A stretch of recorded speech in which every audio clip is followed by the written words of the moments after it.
नाही, मला आज नारायण राणे साहेबांच्या फेसबुक पोस्टवर जवळपास धमकी देण्यात आली आणि त्याच्यानंतर त्यांच्या कार्यकर्त्याचे धमकीचे सत्र सुरू झाले.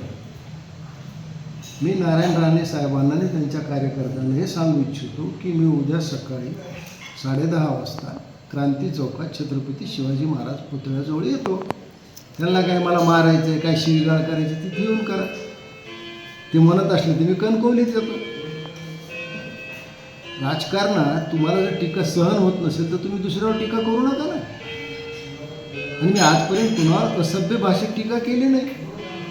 उलट तर नारायण राणे साहेबाचा मी रत्नागिरीत प्रचार केला, लोकसभेला सभा घेतली तिथं.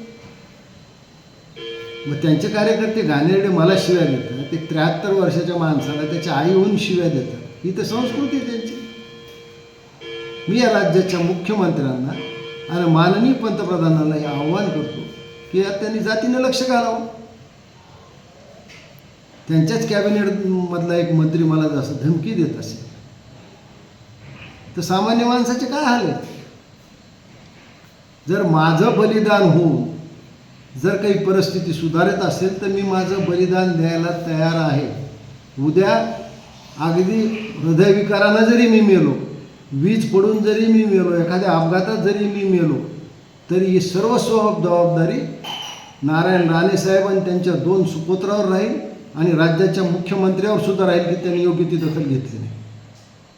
एवढंच या प्रसंगी मी सांगू इच्छितो. 2 गोष्टी महत्त्वाच्या. काल प्रकाश महाजन काकांना कोणीतरी फोनवर धमक्या दिल्या आणि फोनवर धमक्या दिल्यानंतर कुठलाही महाराष्ट्रातला महाराष्ट्र सैनिक असो, प्रकाश काका असो किंवा कुठलाही साधा कार्यकर्ता असो माझ्यासारख्या, त्याच्या केसालाही धक्का लागू देणार नाही, हा माझा शब्द आहे.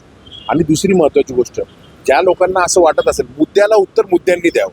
जर समजा काकांनी एखादं स्टेटमेंट दिले, तुम्ही स्टेटमेंट करा ना, तुमचं स्टेटमेंट तुम्ही करा. परंतु जर तुम्ही मारहाण करणार आणि एखाद्या वयोवृद्ध माणसाला धमक्या देणार असाल, आम्ही मेलेल्या आईचं दूध पिलेलं नाही, आम्हीही सक्षम आहोत. त्याच्यामुळे माझं जे म्हणणं आहे की ज्या पद्धतीने काल रात्री धमक्या दिल्या गेल्या आणि काकांचं म्हणणं आहे की त्यांना शिवाजी महाराजांचं दर्शन घ्यायचं आहे महाराज, तर काकांनी येऊ द्यावं, त्यांनी दर्शन घ्यावं.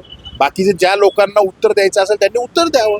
पोलिसांनी मात्र काय पोलिसांनी वाटलं होतं का मनसे टाइममध्ये पोलिसांनी लवकर ताब्यात घेतलं नाही, ताब्यात वगैरे घेतलेलं नाही. मी आत्ताच PI साहेबांशी बोलत होतो. मी त्यांना एवढंच म्हटलं की क्रांती चौक हा जो परिसर आहे ही सार्वजनिक जागा आहे. कुणाच्याही घरी आम्ही जात नाही आणि कुणालाही मारहाण करण्यासाठी जात नाही. उलट ज्या लोकांनी धमकी दिलेली आहे त्या लोकांनी कशी धमकी दिली हा महत्त्वाचा मुद्दा आहे. की मी जसं मुद्दा मांडला की तुम्ही मुद्द्याने उत्तर द्या. मीडियामध्ये काकांनी स्टेटमेंट दिले, तुम्हाला चूक वाटला असेल ना तुम्ही त्याचं उत्तर द्या. परंतु तुम्ही जर समजा त्यांना मारण्याची धमकी देत असाल तर मला वाटतं हे कुठेतरी चूक आहे. आम्ही एवढे शंड नाही आहे, आम्ही माननीय राजसाहेबांचे कार्यकर्ते, त्याच्यामुळे ते काय प्रश्नच नाही.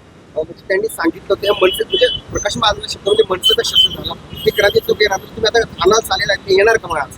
हे बघा, मी आता PI साहेबांना विनंती केली की त्यांना दर्शन घेण्याची जी इच्छा आहे, म्हणजे मनसेचा कार्यकर्ता असो किंवा इथलं कुठल्याही राजकीय पक्षाचा कार्यकर्ता असो, त्याला जर क्रांती चौकामध्ये येऊन महाराजांचं दर्शन घ्यायचं आहे तर तो येऊ शकतो. परंतु जर समजा ती अडवणूक असेल तर ती चूक आहे, माझं स्पष्ट मत आहे. मी एकच गोष्ट सांगतो, महाराष्ट्रामध्ये महाराष्ट्र नवनिर्माण सेनेचा कुठलाही कार्यकर्ता असो, प्रकाश महाजन काका असो किंवा माझ्यासारखे सर्वसामान्य कार्यकर्ता असो, जर काल रात्री त्यांना फोनवर धमक्या दिल्या काकांना आणि फोनवर धमक्या दिल्यानंतर त्यांना सांगण्यात आलं की आम्ही तुम्हाला जीवे मारणार, महाराष्ट्र नवनिर्माण सेनेचा कुठलाही कार्यकर्ता असो त्याच्या केसालाही धक्का लागणार नाही. आणि प्रकाश काकांचं वय आहे, माझं एकच मत आहे की तुमच्याकडे जर मुद्दा असेल ना, मुद्द्याने उत्तर द्यावं. आणि जर तुम्हाला मुद्दा द्यायचा असेल तर आम्ही सक्षम आहोत. काल काकांनी रात्री सांगितलं होतं मी महाराजांचं दर्शन घेणार क्रांती चौकामध्ये, त्या पद्धतीने माझी पक्षाचा जिल्हाध्यक्ष म्हणून जबाबदारी होती. माझे सगळे पदाधिकारी इथे येऊन आम्ही थांबलो. इथं कुठलाही कोणीही आलं नाही. माझं एकच सांगणं आहे, तुम्ही मुद्द्याने मुद्द्याला उत्तर द्या. जर तुमची मुद्द्याने मुद्द्याला द्यायची तयारी असेल तर आम्ही महाराष्ट्र सैनिक सक्षम आहोत. प्रकाश आले होते नाही, मुळामध्ये कसं आहे की प्रकाश काकांना धक्का लागण्याचा प्रश्नच नाही. मी म्हणतो महाराष्ट्र नवनिर्माण सेनेचा कुठलाही सर्वसामान्य कार्यकर्ता असो कोणी धक्काही लावू शकत नाही आणि आम्ही तेवढे सक्षम आहोत. फक्त माझं एवढंच मत आहे की जर त्यांनी स्टेटमेंट दिले तर तुम्ही स्टेटमेंट द्या आणि जर तुम्हाला धमकी द्यायची असेल तर आम्ही सक्षम आहोत हे मी त्यांना सांगू इच्छितो. बरं, काकाच्या समर्थनात किती मनसेचे लोक जमले होते मोठ्या संख्येनं? तुम्हाला मी एक गोष्ट सांगतो, महाराष्ट्र नवनिर्माण सेनेचा एक कार्यकर्ता आहे ना, तो देखील इथे येऊन थांबला ना तरी कोणाची हिंमत नाही आणि छत्रपती संभाजीनगरमध्ये तर नाहीच नाही. त्याच्यामुळे मी तुम्हाला एकच गोष्ट सांगतो, आत्ता जेवढे कार्यकर्ते तुम्हाला दिसत असेल आणि मी काकांना सकाळी सांगितलं तुम्ही एकटे या काका, कोणाची हिंमत नाही संभाजीनगरमध्ये आपल्या मनसेच्या कार्यकर्त्याला केसाच्या धक्क्याला हात लावण्याची देखील. मी खरं तर काल ज्या पद्धतीने नारायण राणे साहेबांनी आमचे वरिष्ठ नेते प्रकाश महाजन यांच्या विरोधात जे काही वक्तव्य केले त्याला अनुसरून महाजन साहेबांनी सांगितलं की जर मला कोणाला हात लावायचा असेल किंवा मला कोणाला मारायचं असेल तर मी स्वतः छत्रपती शिवाजी महाराजच्या पुतळ्यावर येतो. त्यांच्यात कोणाला यायचं असेल त्यांनी इथे यावं. त्यामुळे आम्ही आज इथे आलेलो आहे आणि आम्हालाही बघायचं आहे की प्रकाश महाजनच नाही, पक्षाचा इतर कोणताही साधा कार्यकर्ता असो त्यांच्या केसाला कोण धक्का लावतो ते बघण्यासाठी आज मी इथे आलेलो आहे. आणि खरं म्हटलं तर नारायण राणे साहेबांनी महाजन साहेबांना किंवा इतर लोकांना शिकवण्यापेक्षा त्यांनी त्यांच्या पोरांनाच सांगायला पाहिजे.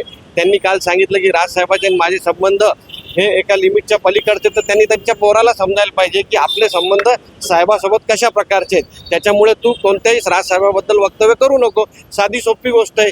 विनाकारण आणि विचाराला विचारानेच उत्तर द्यायला पाहिजे. अशी दादागिरीची भाषा करायला पाहिजे नाही. हे काही निजामशाही नाही आहे की दादागिरीची भाषा करायला. आम्ही पण शेवटी महाराष्ट्र नवनिर्माण सेनेचे पदाधिकारी आहोत. दादागिरीला दादागिरीनेच उत्तर देऊ.